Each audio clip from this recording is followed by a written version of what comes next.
So this is such a treat. I feel quite giddy. For many reasons. We're going to talk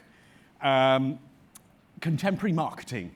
We're going to talk Kristin. We're going to talk Claire's, the new Claire's, not your mum's Claire's. And we're going to talk philosophies. So, and apologies, you're getting the back of my head there. But it's great to be here, and it's great not to have any notes, because I don't need notes with a dear friend, an amazing marketeer and amazing collaborator. Kristin is CMO, EVP CMO of Claire's.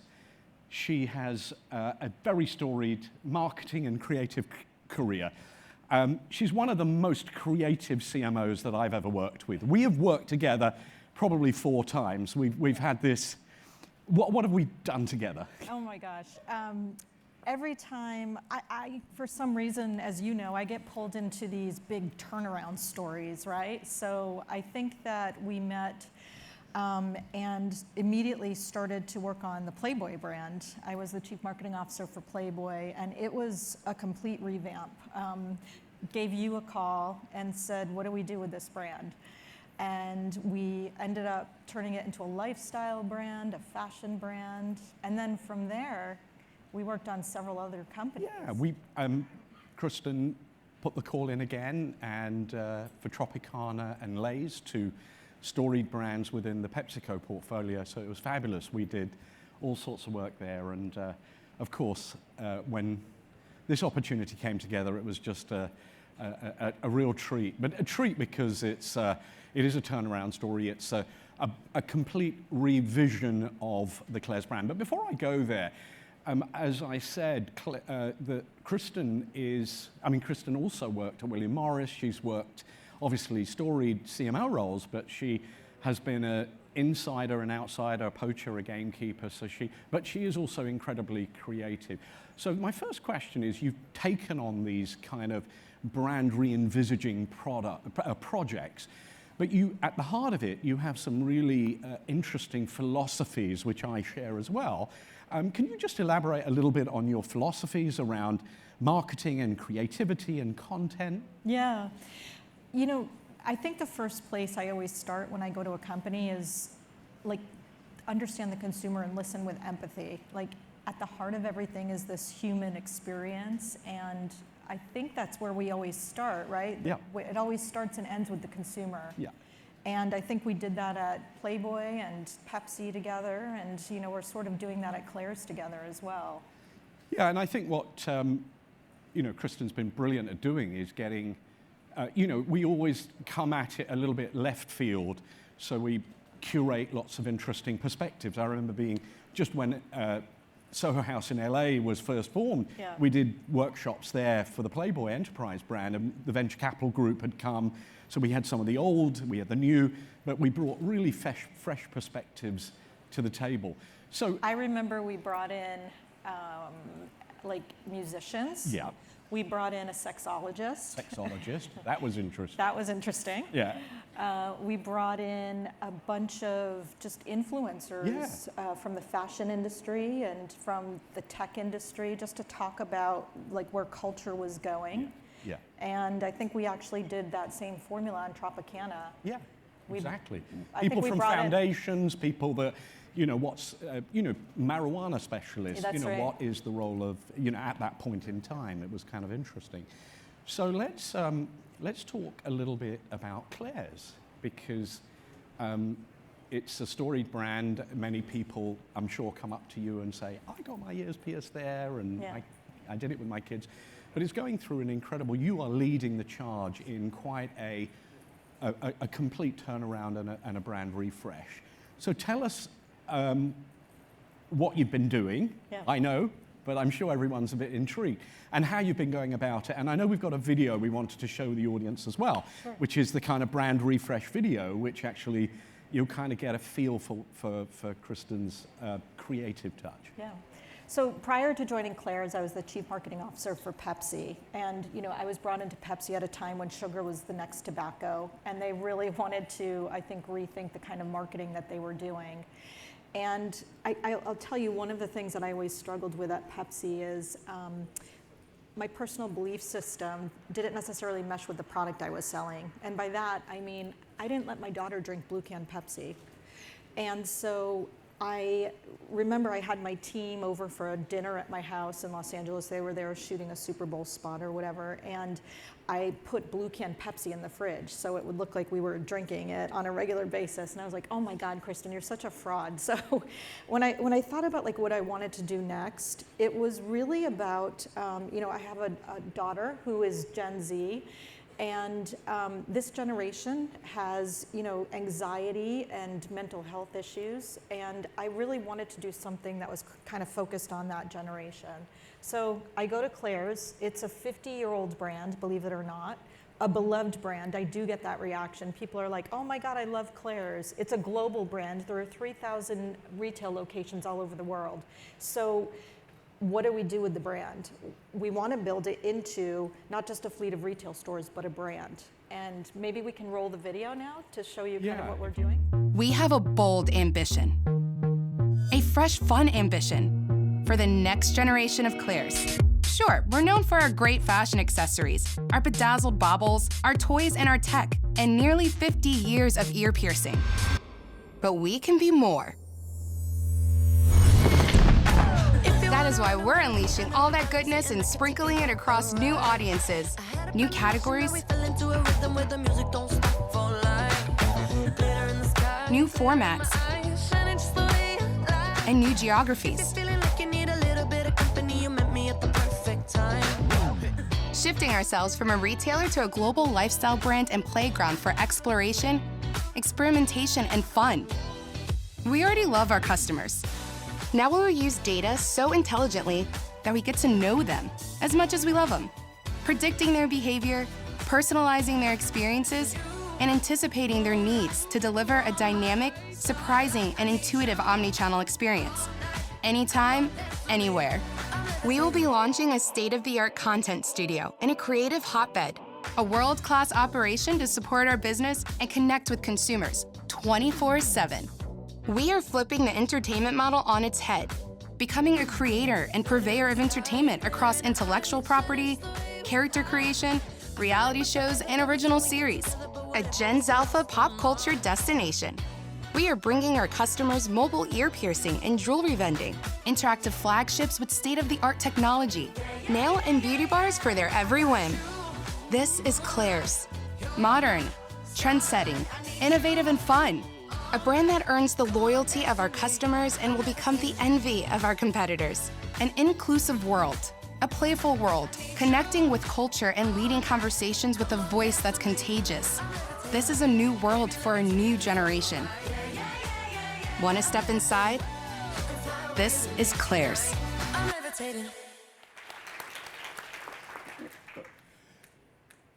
That's not your mum's Claire's. No. And there's so much innovation. It was something that we hold in common, which is everything communicates. So Yeah. I don't think you approached this from an advertising perspective. You approached it from a retail out, but also an outside in. Yeah. So tell us about this, the plans as you're moving forward for Claire's. Yeah, I always think about things in terms of how you communicate across content, product, and experience, right? And so the experience obviously are the stores, the website, completely reinventing and rethinking that. Content is key for our consumer, Gen Alpha. And product is always at the heart of everything that we do. So when we talked to consumers, they told us, listen, I want apparel to go along with the accessories, and we'd really like more content and information from you. They also told us that they wanted us to decorate their dorms. The brand has always stood for self-expression, and so any way that you can sort of express yourself, consumers said you have the right to play in those areas. So I think when you're doing something like this, you can't just decide you want to go into a business category. Like, it has to be near and dear to, I think, what the core of the brand is.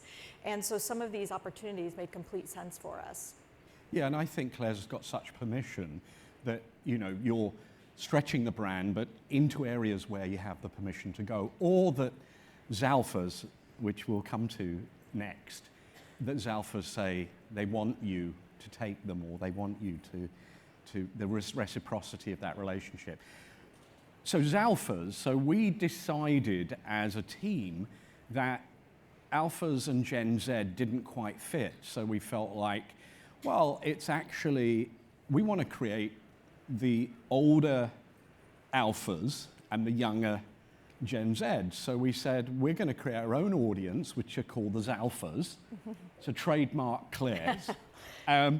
But it was just, you know, that point of being restless and not just being defined by Alpha or the Gen Z generation. And that's our sweet spot. And I think we've really, you know, dived into that from insight perspective, from the permission, from culture, and from obviously then media. I think so. I think that first of all, the media plan that we created, it couldn't just be a typical media plan. And we truly had to coin a new term. It's the Zalphas. First of all, we need to be on the bleeding edge of technology. We have to, because our consumers are there. You know, they don't live in an analog world. And so this wasn't just about, you know, traditional media buying. This was about a top-down, bottoms-up approach to buying media, and really kind of turning the brand over to the generation and letting them create and develop what they wanted to with the brand, which was hard for me as a marketer because, you know, want to be in control. I want to be in control. Yeah. And I really would love to have everything beautiful and glossy, but that's not what this is about. This is really about, you know, the creator economy. Yeah, and I think what we were able to do was pick halo activities. So certainly Fashion Week was something we felt really projected the brand into a new environment. It got people, you know, the influencers to really think about the brand in a different way, and we did some amazing work around out of home, and shout out to some of the partners here who helped us on that.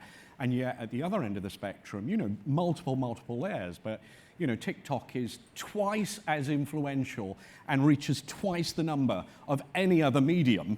So clearly, you know, we all know that. That's no surprise probably to everyone in this room, but we needed to be very empathetic to how we approached our content, which actually then leads me to C Studio also, which is something that, you know, often brands work with traditional creative agencies, and Kristin has curated an amazing group of creators around her and the team, but also has the C Studio, which actually is producing a lot of the content. Yeah.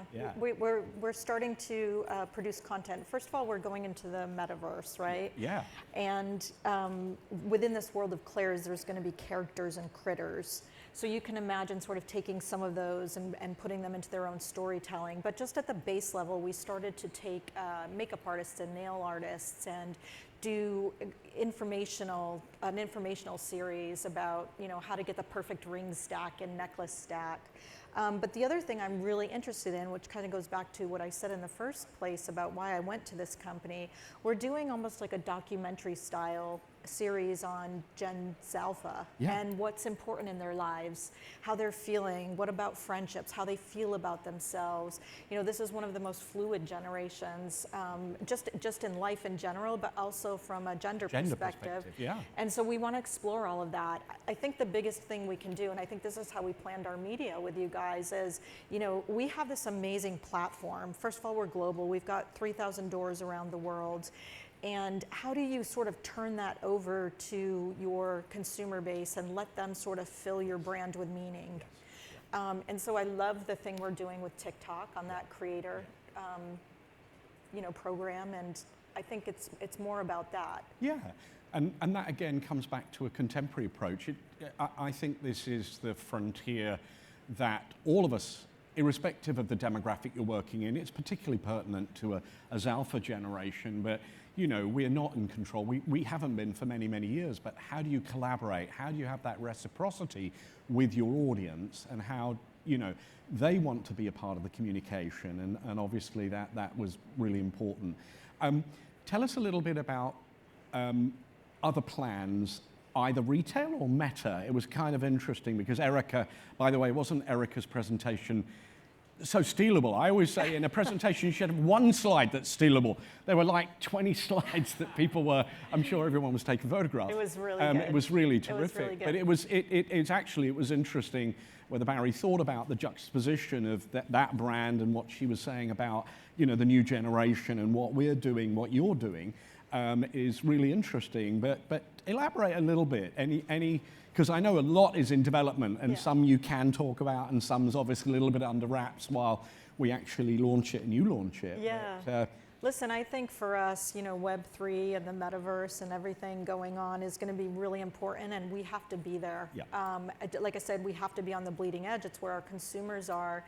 And so it's like, how do you combine the physical and the digital? I think one of the coolest things about this is that we actually have so many retail stores around the world, which I would have killed for when I was at a brand like Pepsi. You don't have like your physical retail stores.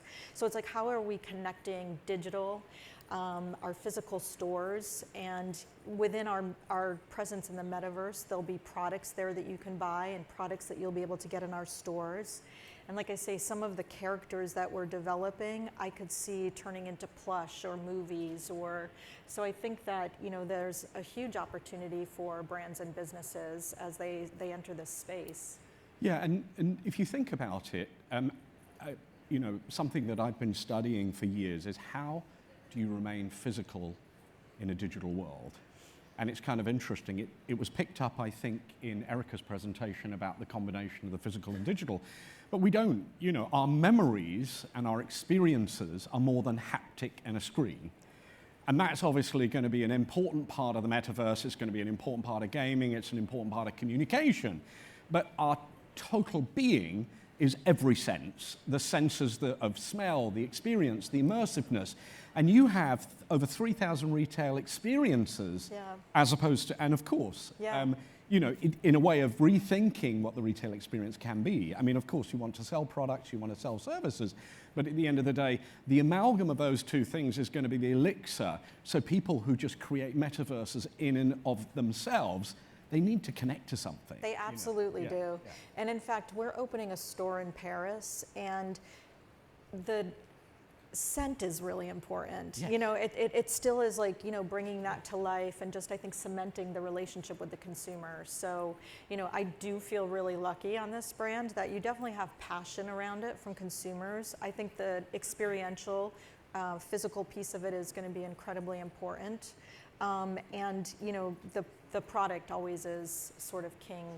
Yeah, and then really to kind of wrap up, again, you have forged the way with the work you've done with creators, with studios, with great.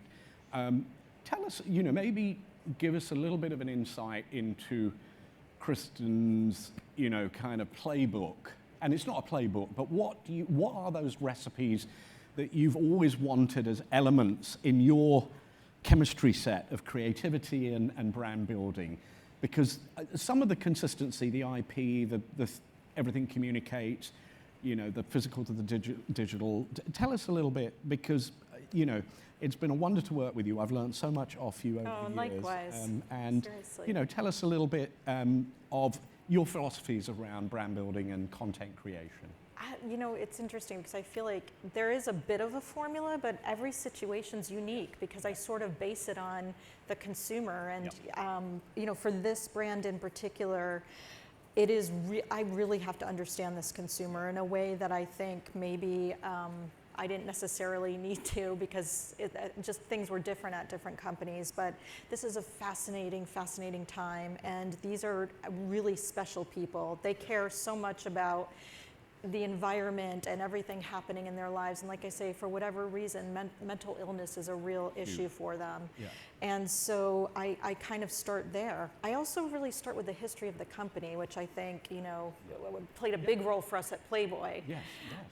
And I think in some situations it's very much based on what the consumer needs. Yeah, and the heritage and the permission and the patina around that brand, you need to, you in these refreshers, re-envisaging, it comes back to permission. Well, I think we are at that point where we will throw it to our wonderful host with the most, Mr. Barry